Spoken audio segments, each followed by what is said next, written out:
Hello, I'm Joseph Kasser, and welcome to this podcast where the AI team does a deep dive into some application of systems thinking.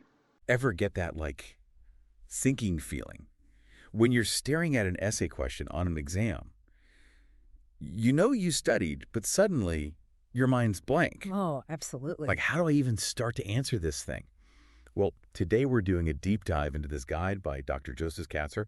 It's all about conquering those exam essays. Yeah. And the biggest mistakes students make, which he says, are not about knowledge. It's about answering the right questions. That's a really interesting point. Right. Which is such a good point because I feel like that's where I always struggled. Yeah. It's like, I know this stuff, but how do I put it on the page? Exactly. So this could be the key to actually acing those exams. I think so, yeah. You know, it's fascinating how often students actually know the material, but then they struggle to kind of apply it to the specific question. Right. And that's really what Dr. Kasser is talking about. It's about strategy, not just memorization. Right. So I'm curious about this first mistake he highlights, which is not answering the question or even parts of it. How does that happen when you've supposedly prepped for the exam? Oh, exam pressure can do weird things. Oh, yeah. To even the most prepared student. Yeah. So, imagine a question asks for, let's say, the benefits and drawbacks of some theory.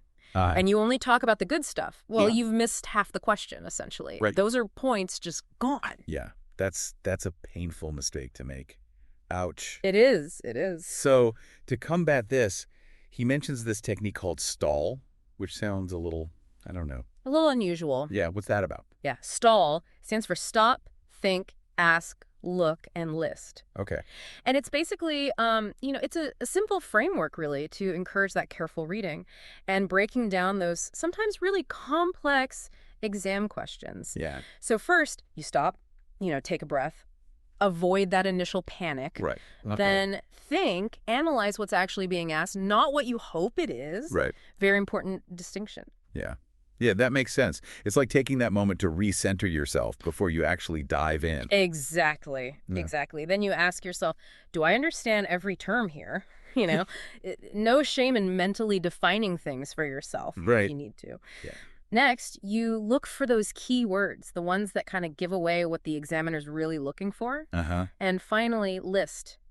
List those key points that you need to hit in your answer. So it's almost like a pre-writing checklist. It is. It is. Almost like that. So STAL helps make sure you're on the right track from the beginning. Right from the start, yeah. That's a great starting point. Yeah. Okay, but then he also talks about this compliance matrix, which sounds kind of intimidating. It does sound a bit technical, doesn't it? Yeah. It's actually pretty straightforward. Think of Yeah. it as a simple checklist, really, for your essay. You list the subparts of the question, and then you track where in your essay you actually addressed each one. So that ensures that you haven't missed any of those crucial points, and it gives you a way to sort of self-assess before you hand in your exam. So it's like a safety net to catch any potential oversights before it's too late. Exactly. Exactly. Okay, so mistake number one is all about not fully grasping the question. Right. But then there's this second mistake he talks about, which is answering things that you weren't asked, which isn't more information always better? Show off that knowledge. Here's the thing.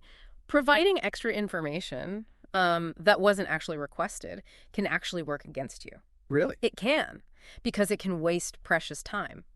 And it can even bury your actual answer, making it harder for the examiner to actually find what they're looking for. Oh, so even if the information's correct, it could still hurt your grade. Potentially, yes. That's a bit counterintuitive. It is a bit. Yeah. But think about it this way. Imagine the question asks you to create, let's say, a concept of operations or a Cohen OPS Okay. for some specific system.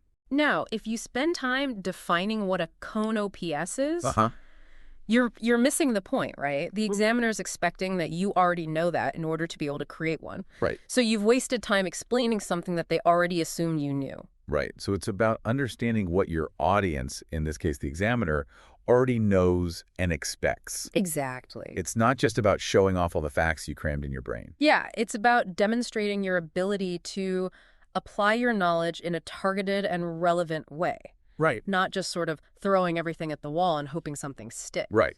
And that actually makes me think about how we approach communication in general, not just exams. It's Yeah. about meeting the needs of your audience, not just doing a data dump on them. Absolutely. Absolutely. So how do we actually avoid these common pitfalls? Is there like a magic formula? Well, a magic formula? Maybe not. But Right. Dr. Kasser, he proposes a very practical solution, an answer template, kind of like a blueprint. Ooh, okay, a template. Yeah. For crafting a response that's clear, concise, hits all the right points. Okay, so tell me more. I love systems and structures, Right. especially when it comes to something like exams, that are so stressful. Yeah. Well, the beauty of this template is it's simple. Okay. You use headings taken directly from the question. Okay. So that way you make sure you've addressed each and every part. Right. So it's like almost like having those like bullet points on a presentation slide. Exactly.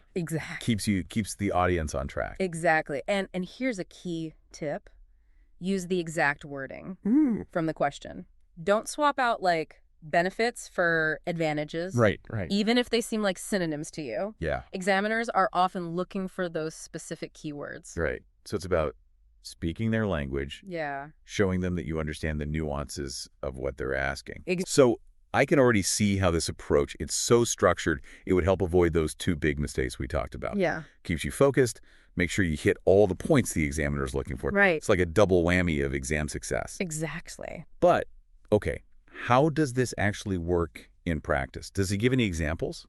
He does. He uses this rather tricky question about pitfalls in engineering stakeholder requirements Okay. to demonstrate how this template helps break it down and craft a comprehensive response. Okay, walk me through that. I'm curious to see how this template would tackle something so complex. All right.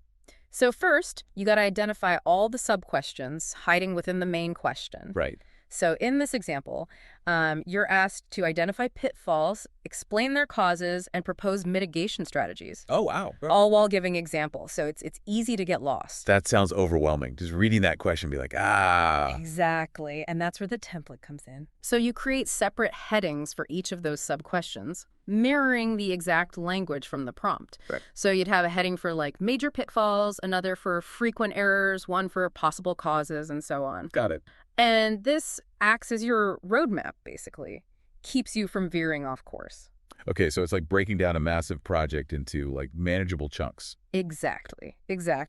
Then under each heading, you basically write a mini essay Okay. that addresses that specific aspect. So for major pitfalls, you list and describe them. Again, using that exact language from the question. Got it. Under frequent errors, you do the same, linking everything back to the prompt. Okay, so it sounds like this really forces you to engage with the question and make sure every sentence you write is relevant Exactly. and purposeful. Okay. No more rambling. No rambling, no going off on tangents. That's the beauty of it. Right. So by following this template, you automatically address those nuances in the question Right. and avoid all that unnecessary fluff. Okay, so this template sounds like a game changer for these essay exams. Mm-hmm. But does he address like how much time to spend on each part of the answer? Because time management's always my struggle. Yeah, he does touch on that. And it actually ties back to those sub-questions. Okay. He suggests, look at the point value Mm-hmm. assigned to each part. Mm-hmm. Use that as a guide for how much time to allocate. Oh, that's so smart. So if one part's worth 5 points, another one's worth 10, Right. you know where to focus. It's like creating a budget Exactly. for your time during the exam. Yeah, invest it wisely. Yeah, so strategic. Yeah. I'm starting to feel, I don't know, a lot more confident about tackling these essay questions now. Good. That's the power of, having a system. Yeah, It removes the guesswork. yeah, You can approach the task with a clear plan. right. But what are your thoughts so far? Anything in particular that stands out to you? What really strikes me is this whole approach, it goes beyond just passing exams. Uh-huh. It's about like developing these essential communication skills All right. that can be applied to so many areas of life. Absolutely. I mean, who hasn't struggled with like a rambling email Yeah. or a presentation that missed the mark? Yeah. This framework could be like a game changer for all sorts of communication challenges. I agree. Absolutely. What we're really talking about are those fundamental principles of effective communication. Mm-hmm. Clarity, structure, understanding your audience. Right. These are skills that benefit us, in countless ways, professionally and personally. Yeah. And what's interesting is Dr. Kasser, He highlights this other key element that I think often gets overlooked, and that's the power of using, the exact language of the question. Oh, he talks about that a lot. But why is that so important? Well, using the examiner's exact language, it demonstrates a deep understanding. Okay. You're not just vaguely familiar with the material, you've grasped the nuances, you can apply the terminology correctly. So it's like you're speaking their language. Yeah. Showing them that you're on the same wavelength. You really get what they're asking. Precisely. And it might seem like a small detail, but it can have a significant impact on how your answer's perceived. This reminds me of this one time when I used the word implications instead of consequences in an essay. Oh, interesting. And I thought they were interchangeable, but my professor marked me down for it. Wow. Apparently, in that specific context, they weren't. That's a perfect example. It really highlights the importance of, paying close attention and mirroring it in your response. Yeah. It's a subtle way to show that you're paying attention and that you understand that specific terminology. It's like, those moments when you're trying to explain something to someone. Yeah. And you're like, I need to use the exact right words. Right. Because if I use the wrong term... It can completely derail the conversation. Yes. Yeah. And this applies obviously not just to exams, but all sorts of communication. Right. Whether you're writing a report, giving a presentation, or even just having a conversation.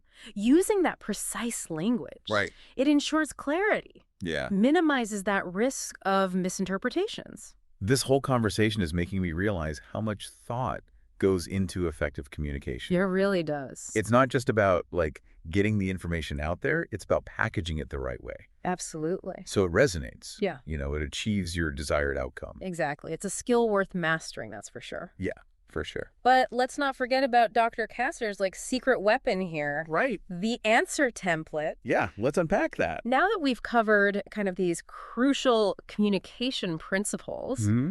I think it's time to dig into the template itself. Yes. Explore how it can be used to conquer different types of essay questions. Yes, because there's those different types of essay questions, like the compare and contrast. Right. Or the argumentative essays. Exactly. Let's start with those compare and contrast essays. Remember those headings we talked about? So in this case, you'd have similarities and differences. Right. Each one becomes like a mini essay. Okay. Highlighting where those subjects converge or diverge. Using evidence to back up your points, of course. So you're essentially providing this really structured back and forth. Exactly. Between those two subjects. So it's super clear for the examiner to see how they relate. Exactly. No more jumbled paragraphs. Yeah. Trying to cram everything together. Right.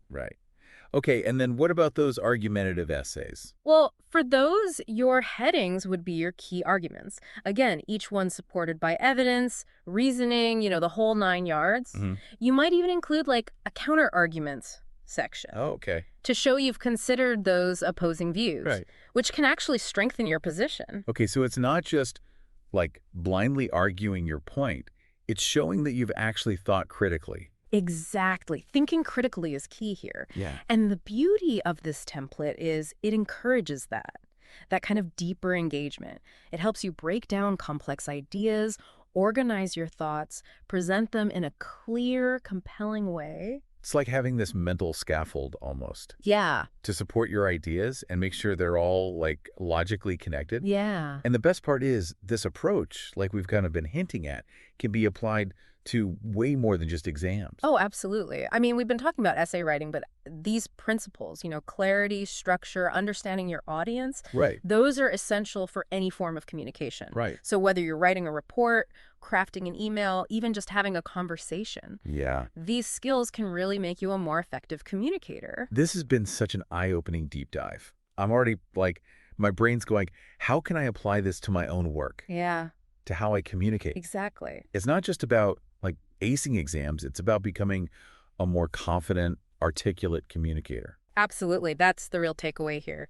Dr. Kasser's guide, it gives us the tools to not only conquer those dreaded essay questions, but also to elevate our communication. Yeah. In all areas of life.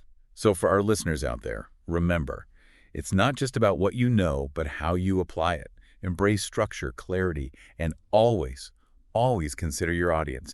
And don't forget about that answer template. It might just be your secret weapon. It can be. For success. Thanks for joining us for this deep dive. We'll see you next time. I hope you enjoyed today's deep dive. Why not take a moment and join the discussion in the LinkedIn group Tackling Complex Problems. Take care.